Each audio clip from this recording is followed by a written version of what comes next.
So we're here at Hyde Park Art Center.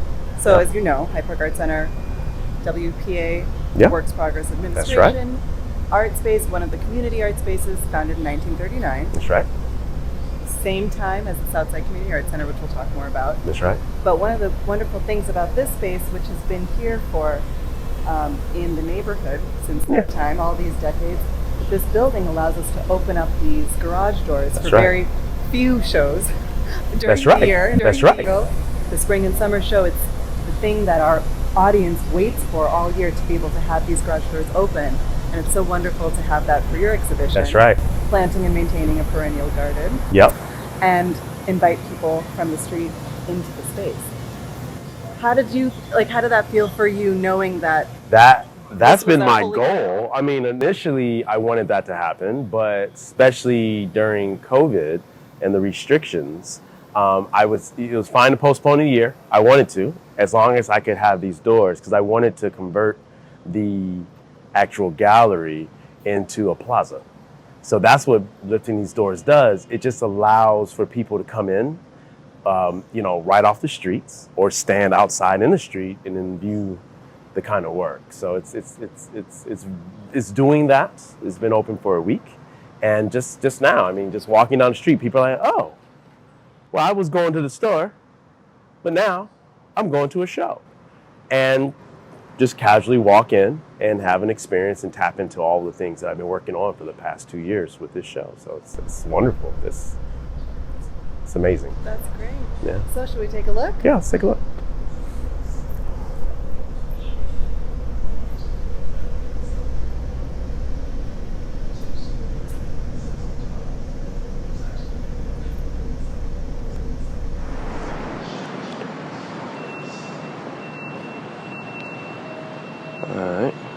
So here we are, the focal point of the whole exhibition. Yep. So Faheem, what are we looking at? So this is the latest edition of my Planting and Maintaining a Perennial Garden, which is a ongoing series of reinstalling this material over and over and over again. This material is actually inspired by the Bauhaus designed gallery at the Southside Community Arts Center, which is one neighborhood over from the neighborhood Hyde Park where we're in. It's in the neighborhood called Bronzeville. And why that's important is Hyde Park was predominantly white, affluent, and Bronzeville was predominantly African American and semi-affluent, but also had a lot of housing projects as well, and went through a lot of kind of changeover. So both of these art centers kind of served as a cultural space, a community space for communities, and many of the artists in one space were also shown in this space. Okay. And the Southside Community Arts Center started as part of the WPA as well, is that right? They also have very similar origins, the Hyde Park Arts Center and the Southside Community Arts Center. The art centers in the name. Both kind of founded around late 30s, early 40s, and haven't really done many things together as organizations. So I was really hoping to kind of, through presenting works that were inspired by the Southside Community Arts Center in the Hyde Park Arts Center, also kind of hint at maybe the institutions kind of playing a role together. Well, it's fascinating, the connection between these two is that they're uniquely, at the time they were started, federally funded community art spaces, which is something, it's a paradigm we don't really have anymore. No, not at all. So many of our organizations have to figure out different ways of funding themselves. So in the Southside Community Arts Center's case, Eleanor Roosevelt was there to kind of open the doors.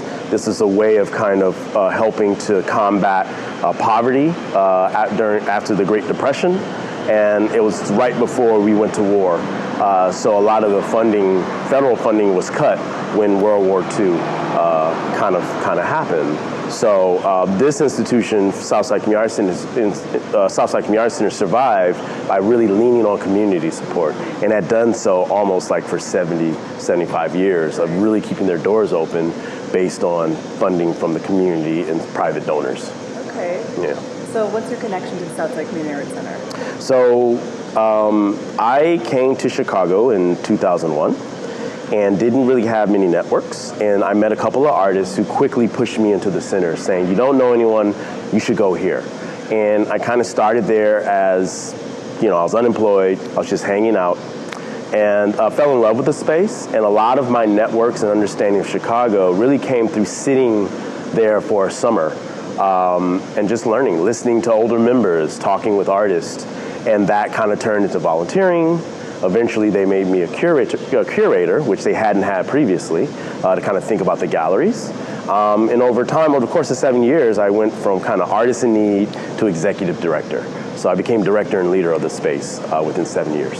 So you were both an artist showing your work at the Southside Community Arts Center, developing your practice and your network in Chicago, but you're also learning to be a curator and an institution builder and leader. Yep. So you're kind of playing all these different roles Exactly. in this window of time. Exactly. Okay. So And all of that is present in the show. Okay. Right, in very subtle ways.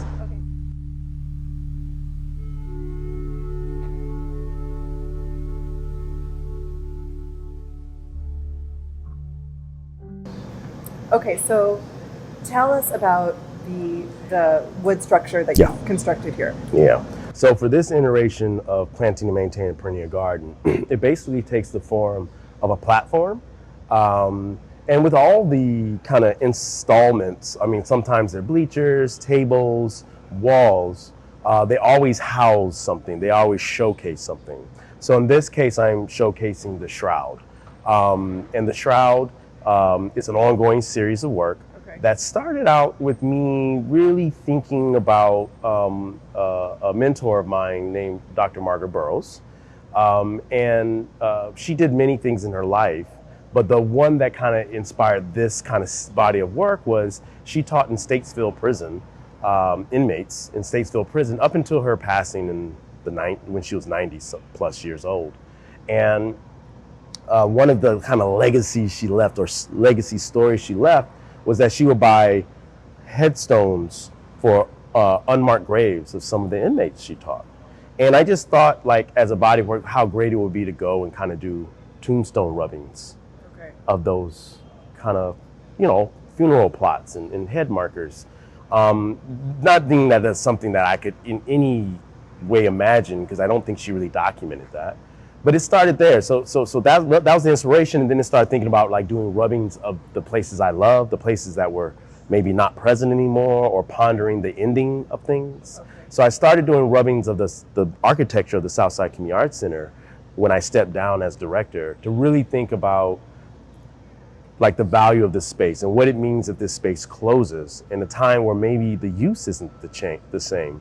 The notion of community in all of these community spaces changes as the community changes. So one of the things I noticed when I was director there was that, a lot of the housing projects in the area had been demolished, right? The neighborhood was changing. People came to the center for different reasons. So it was really thinking about the evolution and if an institution should evolve and how it evolves, or does it die, or does it end, and then something new starts. So this was, for a while, what I was thinking about with my time, and the rubbings were kind of ways of thinking about that, almost just meditating on it.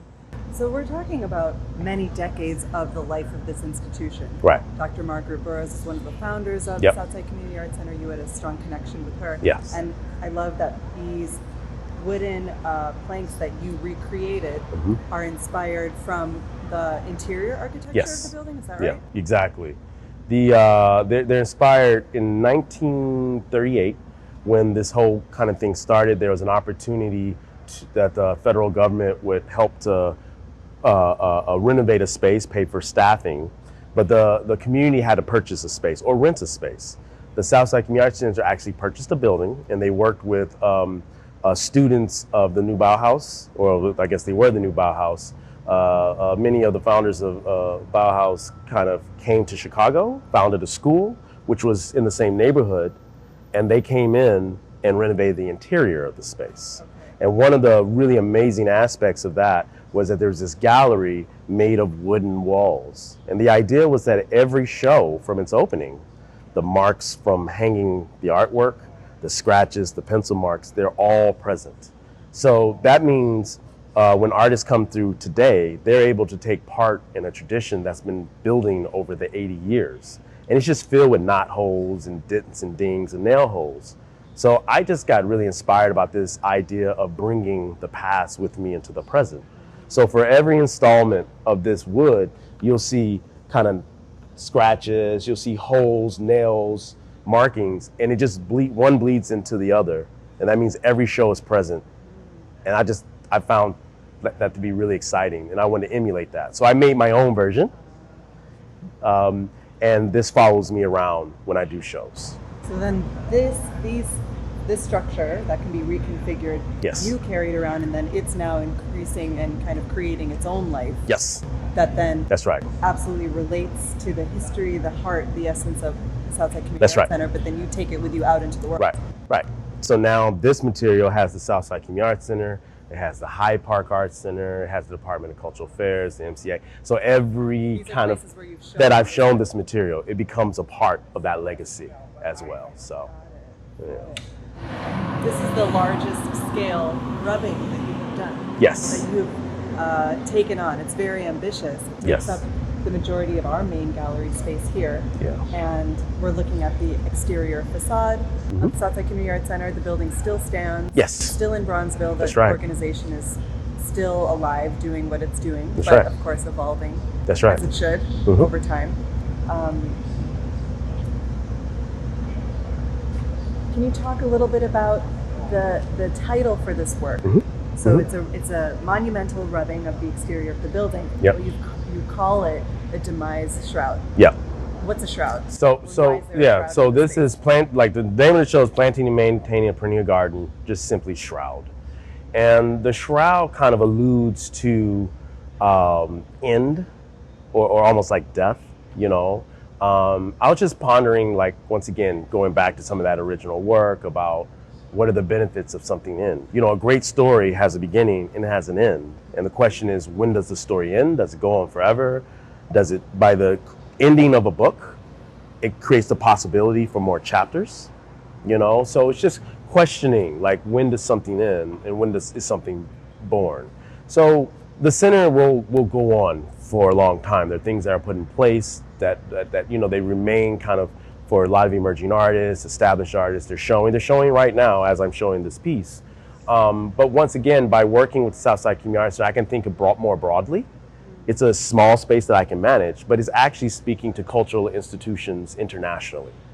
Like, how do they function in community? What are their roles? That's really what I'm like researching, and I use these as examples. So the shroud is a way of kind of covering, right? It's a beautiful way. I think about like the amazing carvers that were able to carve the death shrouds in the Art Institute and the museums, right? You think about like the beauty of that, like the care of laying a shroud. And that's what a lot of it is. The benefit of opening and having it at this Hyde Park Arts Center is I have these doors which allow for wind to come in. So now the shroud starts to come alive and breathe, and it moves, and you can see it kind of billowing and as well. So, you know, in one hand, it becomes a photograph, a document of space, of time. And then on the other hand, it becomes something that kind of like sculptural, that covers. So you can't see the full institution. You can't, it's not a one for one, because even while we were making the piece was moving. Like, you know, it's like, if you look at the piece, you'll see a window start to move off. You'll see doubling of bricks. Like one door turns into four doors, you know. So that's kind of what it becomes. It becomes like taking a picture of something in motion, you know. And I was just really excited to kind of share that. It's process based. It's not a one for one. Yeah. I love that. It describes an imperfect copy. It's not an exact replication, no, or even a realistic photographic replication right. of something, but you're trying to capture something in movement. I love how you describe that. Yeah. Something in movement, something that's changing and evolving and growing, like yep. a garden. Yep. Yeah. Exactly. So these are perennials. They're rubbings of the Planting and Maintaining a Perennial Garden piece. Yes. Which is a copy of the Margaret Burroughs Gallery. Yes. And then these are copies of that copy. Okay. And then within it, you'll start to see, this is me playing around with nails and thinking about how to actually like rehearse my version of printmaking or doubling, but in it, you'll start to see copies of the fabric itself on top of it. So that part, I just let it happen, but that is a rubbing of that, which is the actual thing. So there's all these layered, and I knew her in her practice, duplicates and multiples was a big part of her practice, making copies, like literally Xerox copies. And she didn't care about the notion of the original, because each of those things goes off and becomes its own thing. Right. But that was something I felt in how she described it, or her work was described, kind of fell flat. So I kind of took her process and kind of stretched it. Got it. Yeah, and playing through her with the idea of actions. the authentic, the original. Yeah, that's not something she would talk about. And this is, so I talked about, I created 4 bodies of new work. So that was the one we just looked at, was something that was new that I did over the course of an extra year. This was, I worked with the Seldums to do a video that is actually being displayed on the facade. But this one here, I actually did a series of photographs. So there are only 2 on display, but there's this really great series of photographs of Damon Green, who was the dancer with the Seldums, that I had come back and do photographs of the performance that we actually conducted. And this is one of the few etchings I did, but this is a drywall etching from another series called Modernity that really thought about the arts and advocacy of Margaret Burroughs. And so this is kind of a really tight zoom in on one of her images, blown up really large. And in this series, I think about a lot of building materials, kind of playing on this notion of institution building, because she was an institution builder.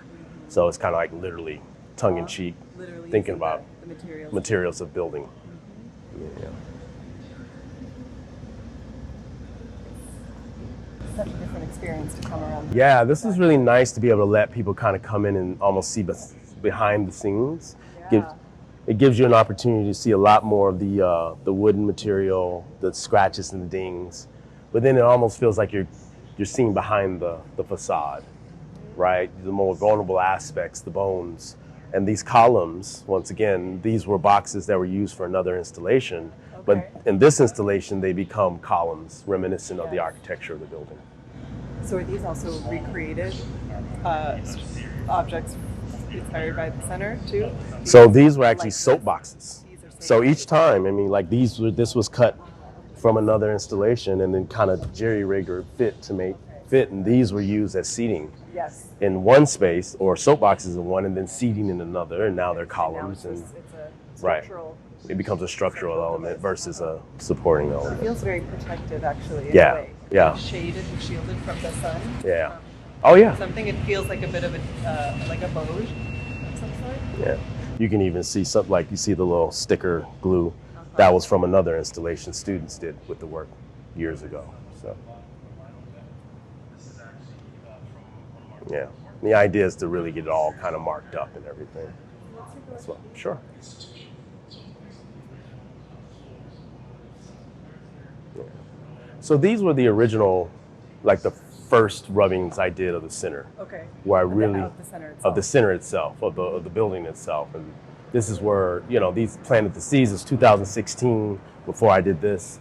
And these are the walls of the space. So when I talk about the original walls and all the nail holes and scratches and things, you can kind of see me kind of track that, and it's where I started working out a lot of ideas. These are charcoal and graphite. This is literally a rubbing of the wall during a show. So here's a actual label from the exhibition. So when you think about doing a rubbing of something living, like there's an exhibition happening, and then this kind of covers that while it's happening, So this is where that kind of began. This is a rubbing of there's a piano in the space. So I did a rubbing of the surface of it, and someone scratched an A into the piano. It's just, whatever. So just kind of capturing that. So it's a way of kind of marking time, in a way, but neither one of these look like the thing that I'm pulling them from. They become something else. Yes. They become like hints of that thing, but they become beautiful drawings. I mean, I aesthetically, I just love For you, these the way are they drawings. flow. Yeah. Yeah, but it's also, I'm imagining you with your fabric, your charcoal, almost like a photographer Yes. or a videographer. That's exactly, taking yep. snapshots, Yep. details of the interior, whether it's the architecture or objects within it or Yep. artwork. Yep. You're kind of taking your own snapshot sketches Mhm. and then That's taking exactly them what back it is. and then you I do, figure out what the I do kind of see them as architect- snapshots. Like, so it's somewhere between drawing, photography, you know, archiving. It's kind of this mix of these things.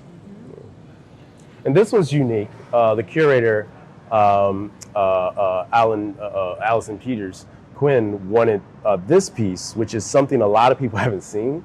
This is called Legacy Signature. Okay. And there was a moment in 2016 that I hurt my hand, and I wasn't able to build, like I couldn't grip in a way. So as a kind of way of working through that, I went to kind of drawing.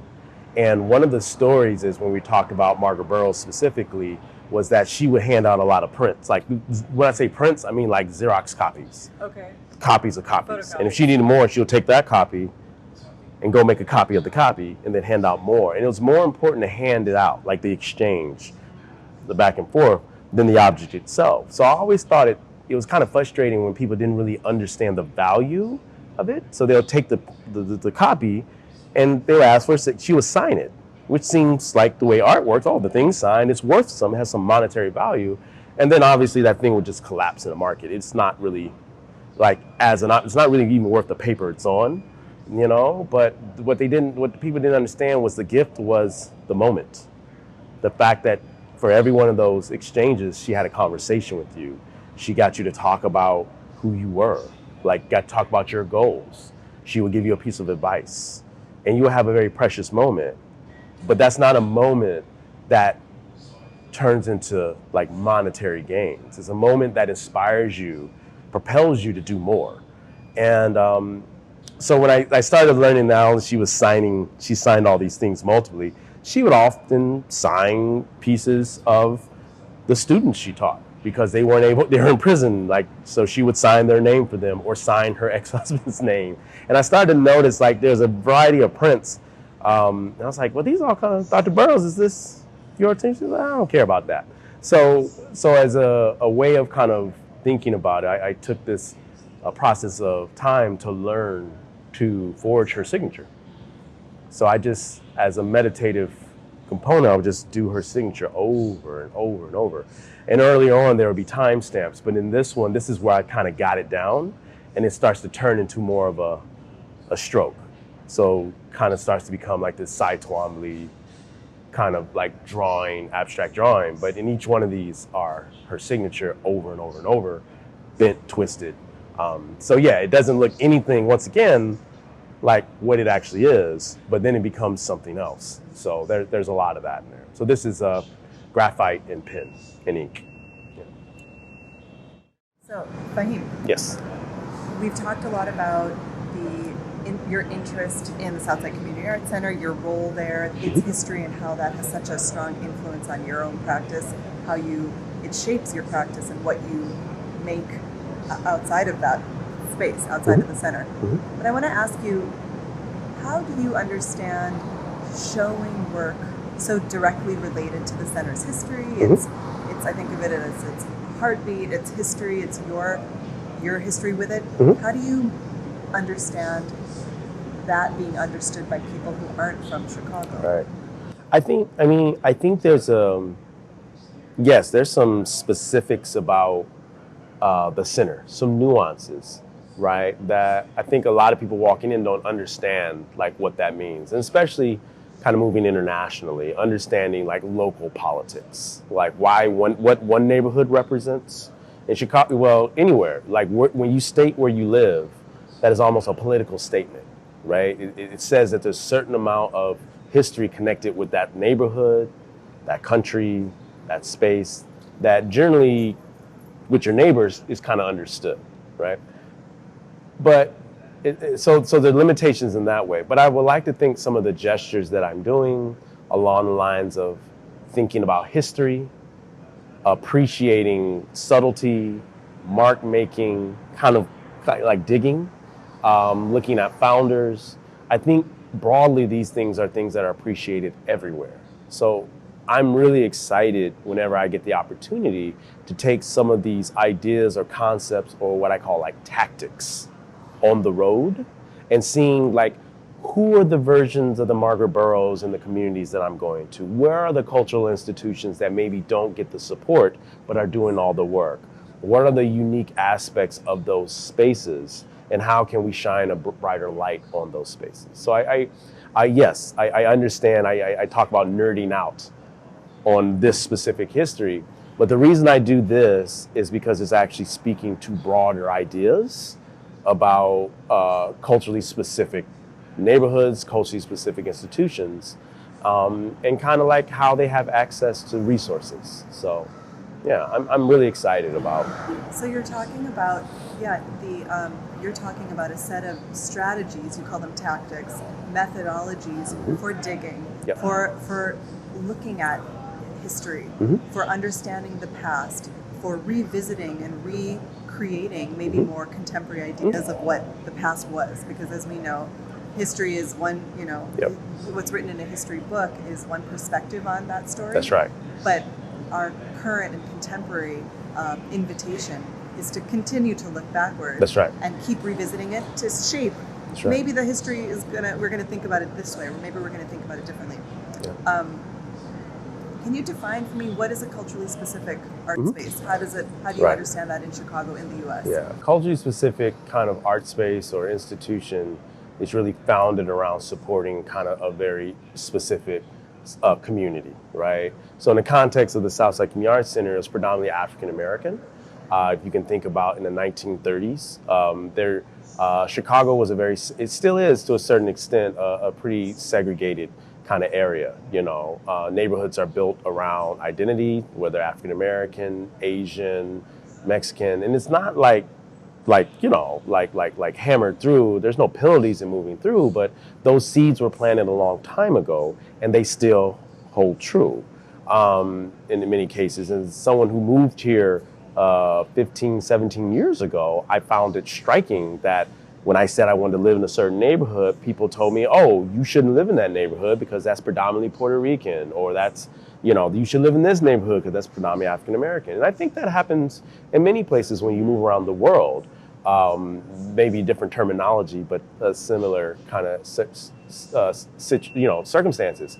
So if you think about culturally specific institutions, these are the institutions that in a lot of ways were built to support oftentimes marginalized community spaces that weren't getting the support it needed. The Southside Community Arts Center was founded in a time when African Americans weren't really allowed to show downtown. They didn't have quality exhibition spaces, and it opened its doors and it satisfied something for quite some time. And then things changed and evolved, but the center still remains with that mission. And there are many institutions like that around the world for a variety of not only race, but class, sex, and many needs. So Different identity-based identities. Identity-based art there's institutions. right, exactly. And especially in the U.S., they kind of proliferated around the time of the Civil Rights Movement. Later, after the center, after the 30s, 40s, into the 60s, 70s, Exactly. they really proliferated in the face of largely invisibility and misunderstanding from the mainstream, That's right. predominantly white art institutions. That's They right. also kind of were founded out of an impulse to correct That's right. how art history was told or could be told, how artwork was presented. So they have fundamentally a kind of resistance in their That's ethos, in their establishment. That's right. That's right.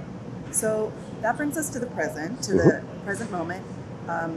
One of the programs that you've participated in Hyde Park Art Center and that I oversee is our residency program, That's right. which supports Chicago-based artists, but always in dialogue with artists and art practices based around the country and around the world.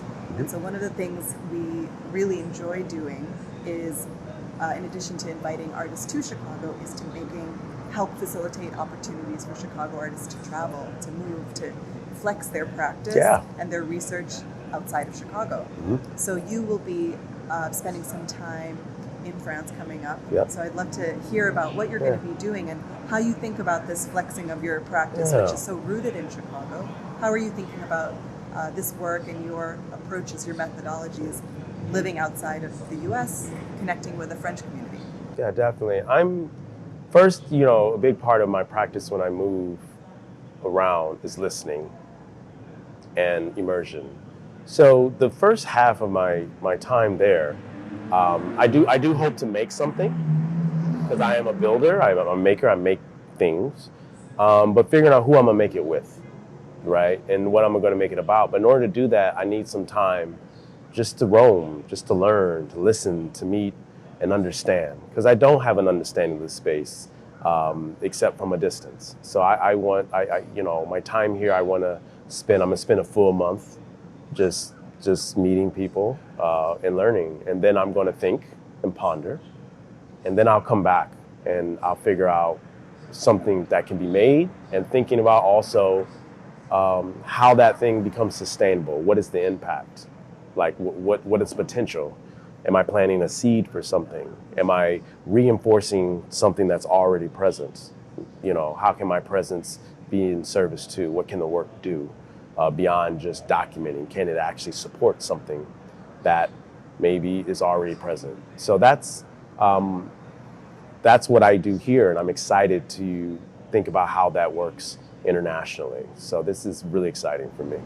So you will be spending a short period of time in June. Yes. Come back, kind of regroup, and spend a longer period of time in September. Yes. And our exchange and our partner is Les Ateliers Yes. in the Clichy region in France. And this is part of a larger kind of connection between Chicago and that Clichy region in France. So we're very excited for you to go out and have this experience, and then for you to come back home and to share with us, definitely, to share with Chicago what you found and who you met. Yeah.